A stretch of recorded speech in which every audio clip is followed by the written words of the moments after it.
right, in this example, we're going to look at distributing a polynomial, which is technically bringing in polynomial multiplication.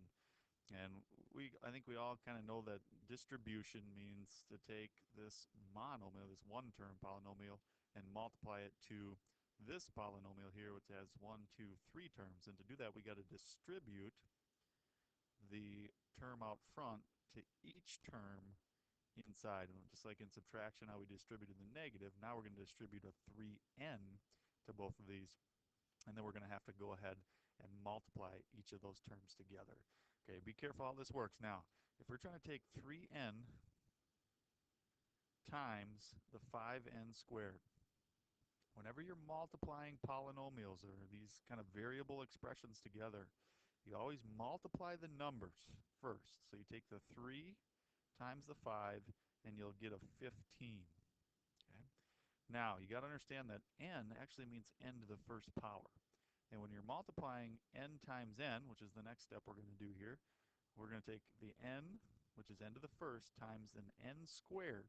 What we do with that is we actually add the exponents together.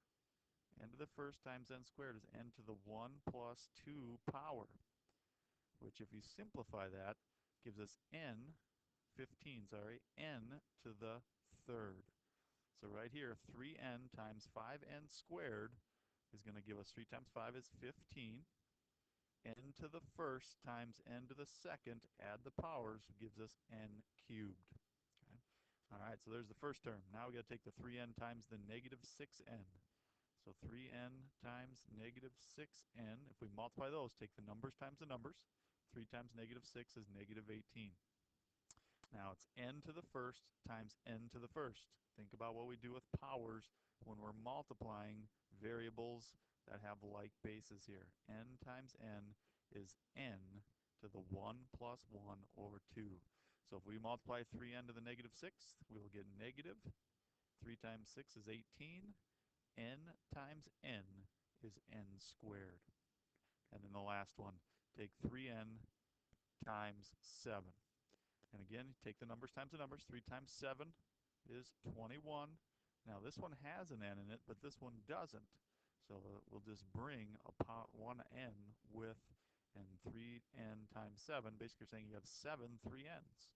Well, 7 3n's is 3, 3, 3, 3, 3, 3, 3n's. All right, so that'd make a total of 21 total n's. So we'll get a positive, that's positive there, so it'll be plus. 3 times 7 is 21, and no n's, bring the n with. And there is the product, or the distribution of 3n through that polynomial.